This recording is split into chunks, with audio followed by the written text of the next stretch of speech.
All right, the only thing worse than being one of 8 people here talking is being the last of 8 people talking. So, some of my stuff I'm probably just going to delete, just skip it, might not even talk about it. I actually deleted some slides this morning even after I finished it last night. So knowing I was last and knowing everything's probably already going to be covered. Just a little bit about the Witt O'Brien Company. We merged, 2 companies merged in January of this year. We have offices scattered out throughout the country and even in Europe and South America and Brazil. Primarily our offices are located close to the waterways, from New Jersey all the way down through Florida, across to Houston, Bree, California, outside of Seattle, Washington, and Anchorage, mostly for the oil industry, and secondary, the disasters come in from hurricanes. We're located in those areas for quicker response. We have a Washington, D.C. office and Little Rock, Arkansas office, of course, that are inland. Recovery Services, that's our division, the side of the company that we work under. We have a 24/7 command center located in Slidell, Louisiana.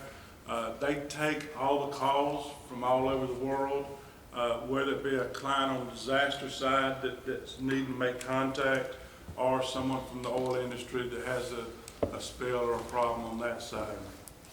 They've got emergency operations center and management, staff augmentation, experienced qualified individuals and watch standards on duty, latest technology, and it all runs out of those hubs. Primarily it's in Slidell. We have a backup in Houston for that command center. Disaster recovery, some of the things we cover is disaster recovery plans, emergency management planning, training, and exercises, debris management plans and monitoring, financial recovery and program consulting, managing your FEMA, federal highway reimbursement, insurance recovery. Everybody nowadays has some type of electronic data management. Ours is just called Debris Pro. It's an in-house system that we've developed. Our own IT people that's constantly trying to make changes that we see in the field that we've asked them to do. It's a web-based. All the clients have a web portal. They can go to it. It's live. They can see where we are at any particular time during the day through our GIS tracking, and with actually what we've picked up and where it's been deposited throughout the day. I'm going to really just talk about 3 different storms, kind of intermingle them, and give you some comparisons of some things we've gone through the last couple of years. Let you try to take from that what your local jurisdiction would need or could use, and how it can affect you and make it easier for you maybe. A lot of this stuff's already been covered, so maybe I can take a little bit of a different angle and get you to see what we've done here in these 3 particular storms. One was Massachusetts, the Halloween snowstorm. That was done with a statewide contract that we had in place, and it was unique and it's different than maybe some of the other states, but Massachusetts encouraged their local governments to use this mechanism. It was already in place. They already had the monitoring side done. They already had the hauling side done. The locals could just, go to it. They would actually pay into a percentage of that, like a 0.5% or something for administrative fees. But it was at least it was in place. They had enough of a system of our emergency management program statewide that they realized they needed it. It went pretty well. We had like 22 different cities that I think it was that was under this statewide contract that we worked in, mostly in western Massachusetts. Louisiana with Hurricane Isaac, those were all pre-positioned contracts. Those local jurisdictions are used to dealing with this year after year. They already had them in place. And I'm going to touch on some other stuff as we go through, but each one of those was in either an individual parish or individual city within the state. I think we had 8 different contracts there, mostly around Lake Pontchartrain. One thing with our neutral rats that we had around the lake, if you leave them long enough, the alligators will come get them. So we didn't spend any cost of cleaning them up around. Y'all's It's pretty scary to see them floating out in some of the lagoons and then the alligators getting them. New Jersey, Sandy, statewide contract with multiple providers, a little different twist. Jersey didn't want to have obviously just one contract in place, so that they had several out there. You could pick and choose however you wanted to do it. They didn't have a really true guidance, if you want to say, from the state. Here's what's available, do what you want to do with it. So still it's a little bit different than what we saw in Massachusetts. Snowstorm, it was about 1.8 million cubic yards of veg. Some of these are just rough numbers. I just picked out some. We'll talk about Louisiana. Hurricane Isaac was really a small storm. Most of our contracts was really around Lake Pontchartrain, scattered in that area, about 300,000 cubic yards. In Sandy, we did about 400,000 cubic yards, 50,000 tons of mostly C&D, 8,000 white goods, 50,000 cubic yards of sand, 855-gallon drums. Some of these are actually from one little town. One town we worked in was basically 2 square miles was all that was there. And we picked up a lot of this within one town, like the HHW did, and the sand was at one small town. And I think about 6,000 to 8,000 white goods was at one community, one little city. A little bit about reduction methods. Everywhere is a little bit different. If you've got a pre-position contract in place and you're already dealing with your monitoring firm, you're already dealing with your hauling firm, a lot of these decisions can be made now, not wait till the disaster hits. Massachusetts, most all the veg was reduced through grinding. We had no burning. Most of it went to mulch plants. Again, we transported some as far as Maine to the north, and I'm not even sure to the south and southwest. Those trucks would make sometimes just one run a day, just hauling off mulch. They did have a lot of places it could go that where it was taken, and after we ground it, it would go to a site and they would actually pelletize it and go into burning for electrical plants. They had a waste management, the company actually owned their recycling facilities in Massachusetts that we dealt with. The C&D would go there, they would actually separate it out within that plant and recycle it. Hurricane Isaac, veg was reduced through grinding and burning. We had areas that could burn. That was done. We were able to then take ash to farmer's field and deposit it there, so it reduced all that tipping fee and even handling the ash going back through a landfill. C&D, a lot of it went straight from the roadside to the landfill. Extremely long transport times, somewhere around an hour and a half to 2 hours one way. So these trucks are only getting maybe 2 or 3 loads a day. It was real sparse anyway.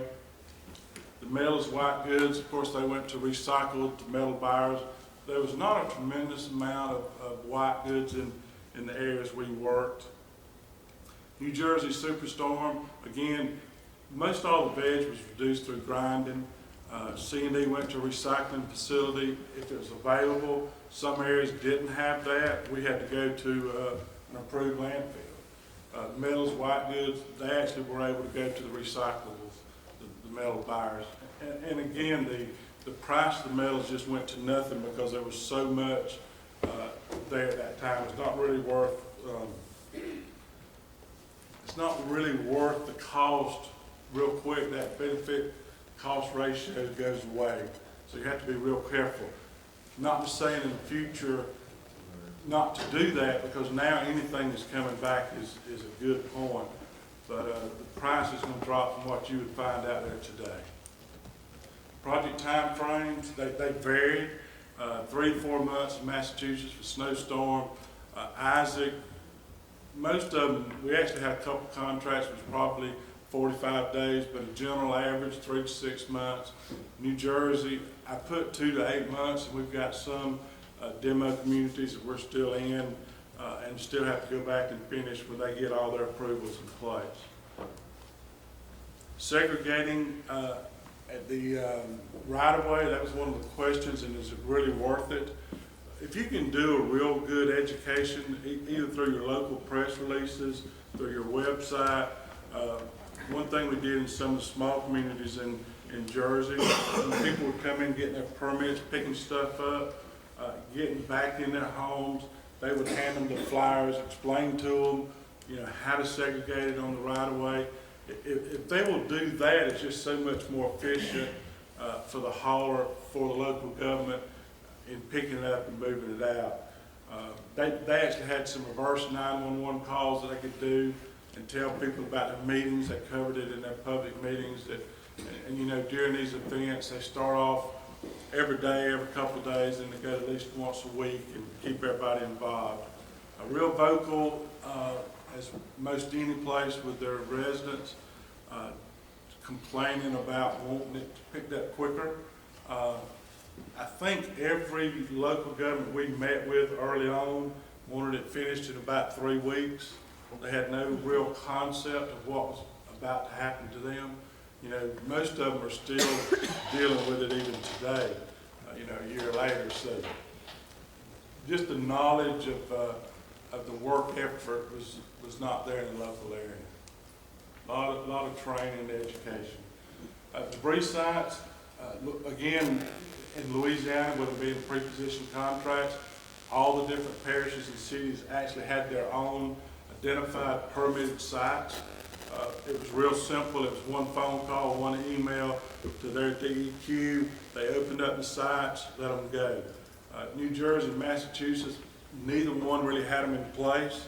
They were able to identify either some locally owned or some that the hauler could lease and use for that site, and then they just re-permit them every 30 days.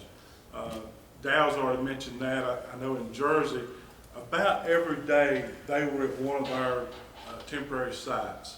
They would, you know, look, make sure all the debris was staying on site, make sure it was being cleaned up. They wanted to see that rotation in place, that once that debris was coming in and what it was being segregated or separated or compacted, they wanted to see an outflow that was somewhat equal to that inflow.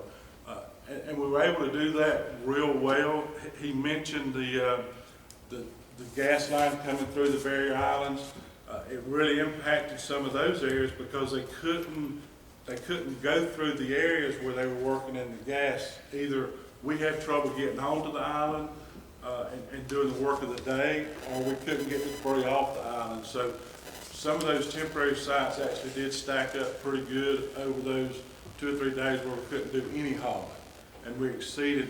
They would go in and try to do an estimate for what it was permitted, say it was 10,000 cubic yards, and then we had to try to stay as best we could around that range or less.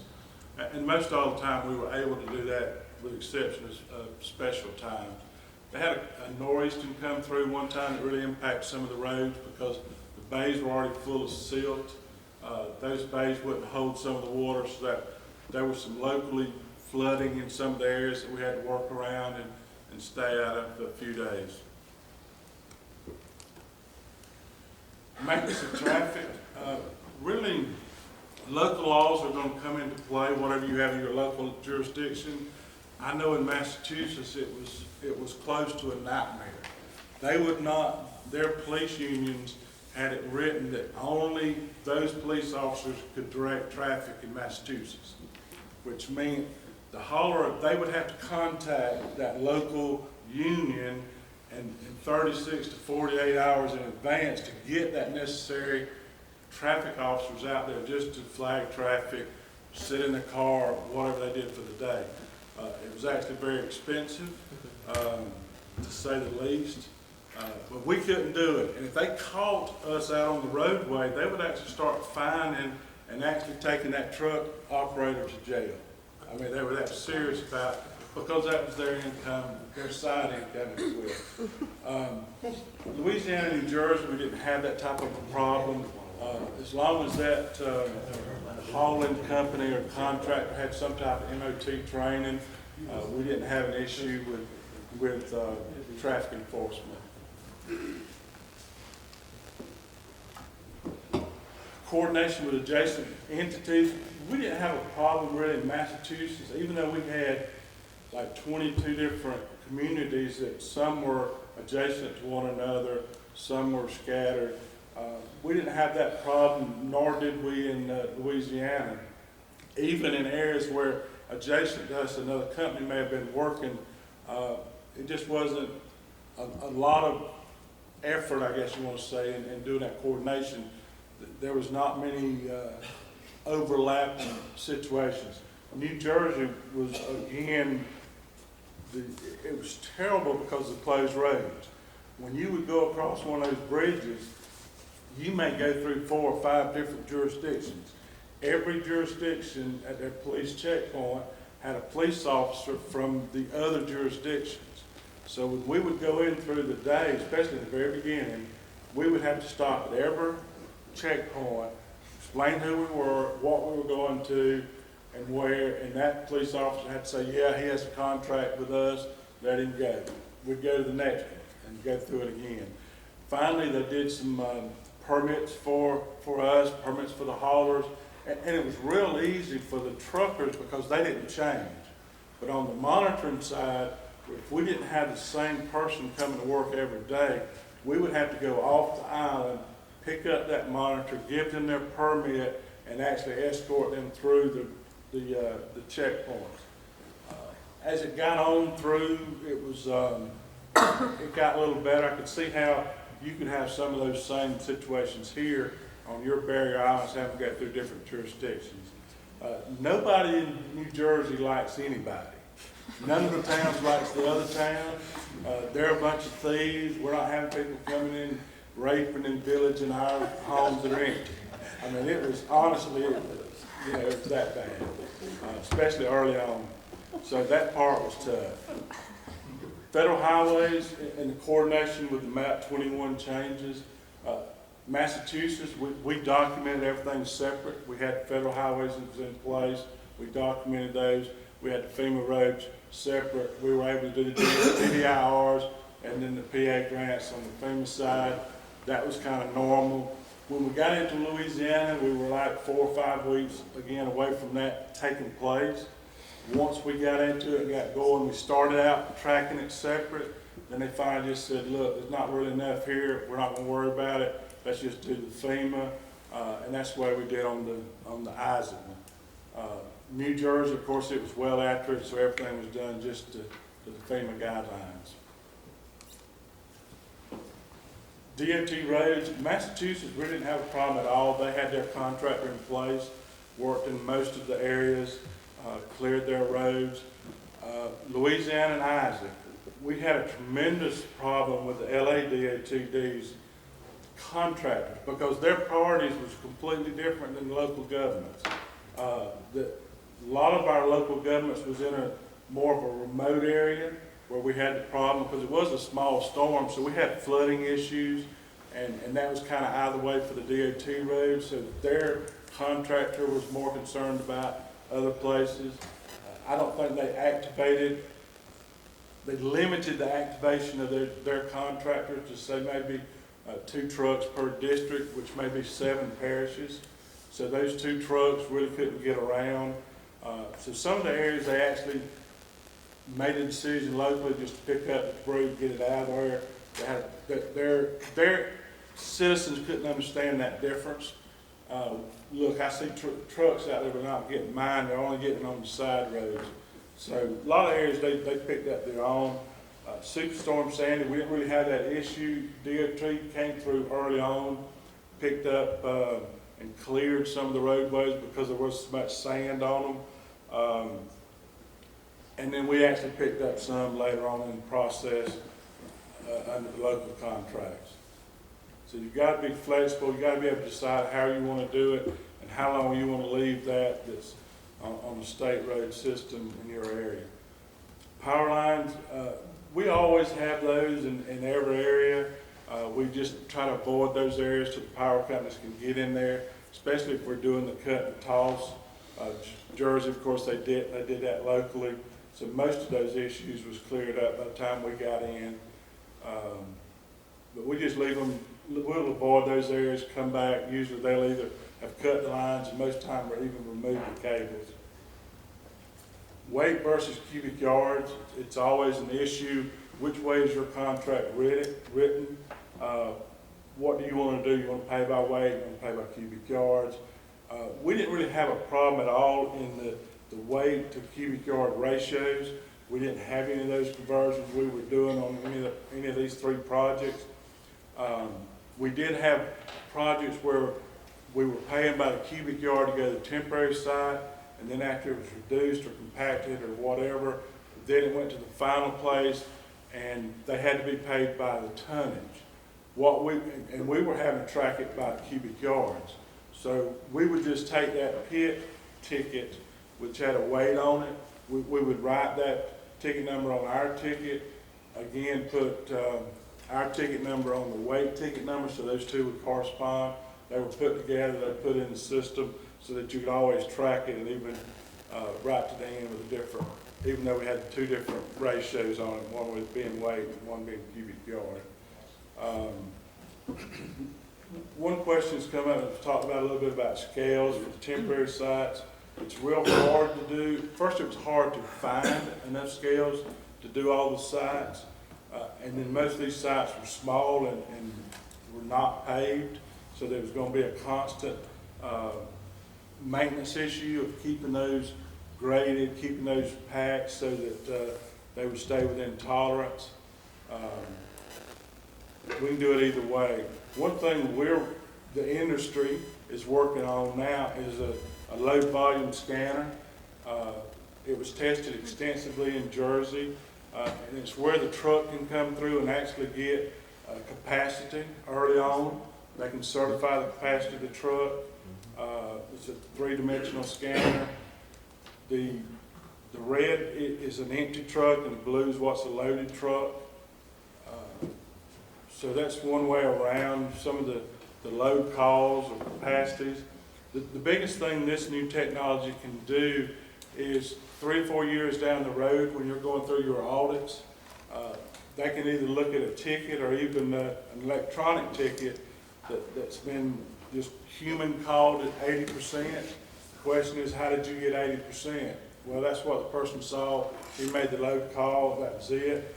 With the scanner system, you can actually now pull up that data and see what was in there 3 or 4 years down the road. Again, it's just a process of electronics keeping up with it as we go. Something new. Sandy Recovery Act, I put this in to make sure everything was covered. Again, I'm going to agree with the Thompson Group. They talk more about the estimated volume. We would probably never recommend you accepting that. And if it got down to it and that's what you just had to do, we will help you and do whatever to come into that decision. But FEMA, the whole thing with the Sandy Recovery Act, and it says it in there, the intent is to reduce the cost of the federal government. It doesn't say they're trying to reduce the cost of the local government. So they're not going to be able to, they're not going to approve you debris removal that they can't see and they can't quantify, and that may be in people's backyards. It could be in your storm sewer system where you've got sand and debris that's washed in there. They're not going to approve those type of things unless they can actually put a quantitative number. So from our experience and what we know up to this point, we would be hard pressed to recommend you to do that. Some of the others, of course, are good. I can see their point both ways for the accelerated debris removal. Just understand that you may not even get to start your project in the first 30 days. You may be in an area that's closed that homeowners haven't even gotten into. So there's some questions there. I heard it talked about when does that 30 days start? Does it start when it happens? Does it start with the declaration? Does it start when you start picking up debris? That's some things that we really don't have a true answer to that we know of. We think it's when the event happens. They're actually testing some of these more extensively in Oklahoma, see what we can get out of that. They've already recommended all these will be enforced through this current hurricane season. So we'll see how some of these go. And one thing I didn't hear from the debris management plans that I talked earlier, it's a one-time 2% they're talking about. So keep that in mind, and you're gonna have to make a decision. Do I use it on this event, or is the next event gonna be bigger? You know, so that's just a tough call. We're still arguing it should go back to the old pilot program where it was 5% and it was perpetual, so that the local government has an incentive to continue to update their plan and always have it current. Questions?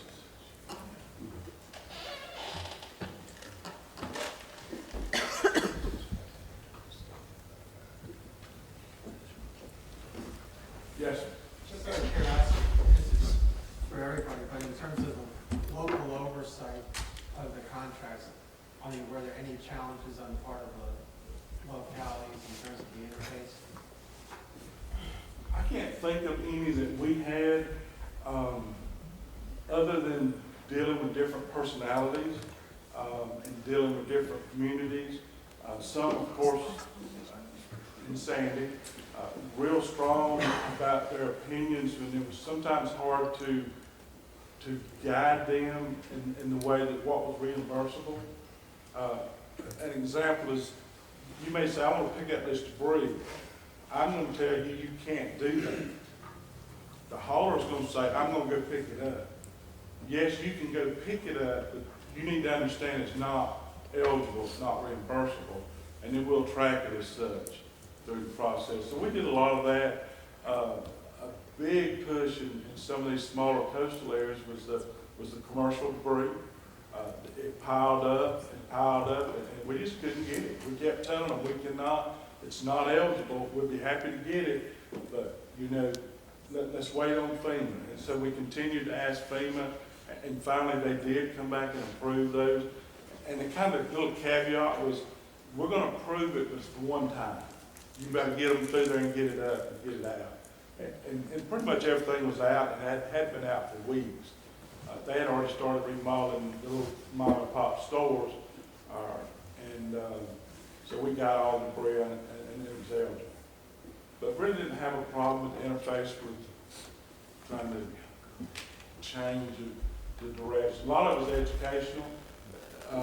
We had, of course, Ashburn was primarily had a state contract. A lot of local governments went out and just so they could use their local firms. It was harder for us to educate them on the FEMA processes. They finally understood it and finally went along with it, but it was different in that sense. And most of them had political ties to local government. So we would tell them you can't do it. We would tell them we've got to certify your truck and put a placard on it. Well, they would get mad and actually leave. And then they would go home, they'd call the mayor, and the mayor would then turn around and call us and say, why'd you run my local guy off? Well, we didn't run him off. He left the scene, and I explained to him, but then he had to go back and explain to them, and the next day they'd come out and get the truck certified. So just the not knowing the process. So did the locals have, staff in the field watching you or watching the monitors? Or was it pretty much an open? It was more open. Most of the communities we met morning with their staff, say the public works director, that person was assigned to the debris operation. And so we had a daily communication there with their expectations in their areas. And most of the time it would be us, Ashford, and them all in the meeting together. And so we'd go out during the day, and some of them was actually in the evenings. We covered the day and then the next day's work. But that was more of their oversight. They did not have a true oversight, if you want to call it that. Okay, are there any more questions? I'd like to thank the contractors for coming and making a presentation. I think they did a pretty good job of having 7 complimentary discussions versus having the same discussion 7 times. Now, so I give a lot of credit to Robert for getting them straight, so that came together. I guess I'd like to open up the table. Are there any issues, lessons learned the group wants to raise, or any comments that contractors would like to give to the region in terms of our future planning efforts? I know from my perspective, I guess the issue is really sort of assess what sort of training programs, and maybe one thing coming up, particularly next year, there'll be a large state regional hurricane exercise, and maybe there's opportunities to raise some of those debris contracts and how they would fit in the bigger picture of the operation. I know we need to probably maybe systematically look at this FEMA pilot program, how this committee might help the jurisdictions in terms of preparing for that. And then I guess several of the vendors brought up the issue is things we need to do regionally in terms of pre-planning and getting a better feel of those things that we can help get done before the disaster, I think may be beneficial for the committee. And lastly, I know we continue to work with the emergency managers, but how to create a collaboration framework where we can share information and have a dialogue, you know, during an event, and having those means to communicate defined in advance, and maybe taking advantage of our regional WebEOC to facilitate some of the topics I think that can come in this committee. And again, as I went through, there was a number of these issues that I've tried to capture, and maybe I'll send out and share with the committee. But is there anybody other comments that we'd like to raise? Mr. Martin, Yeah. I would like to, again, thank all the contractors for coming in today. I thought it was a lot of great information put out. And surprisingly, not as much overlapping as we really thought there would be. I thought it was some great information. One thing, really picked out on this, a lot of coordination, a lot of planning. Those of you, and I can't speak for the VIPSA side, but those of you on the SIPSA side, and you might already be doing it, but those of you entities that, all the contractors and everything are here. If you've got one in mind you want to be working with, a hauler and a monitor, go ahead and start talking to them and getting some pre-planning done and getting the things done you need to do. Just let myself, on the VIPSA side, Steve Geisler, know who you're dealing with, so we can get a feel, so everybody's not hopefully dealing with the same contractor, and when something comes up, everybody's set to do that. We've kind of mixed around, but just kind of let us know, and go ahead and start your pre-planning on it now and getting things set up. That sounds like a great thing to do. The last thing I'd like to do is introduce Millard Grant here on my left. As of 1 January, Millard will be my replacement on this and taking over. So those of you that haven't met him can meet him and get things going. And I've enjoyed the last 11 years, I guess, doing this, and learned a whole lot from a lot of you and everything. So it's been great. But if I make it through this season, Millard's got everything after that.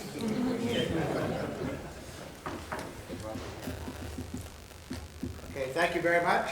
Thank you. Thank you. 7 years ago, Margaret came to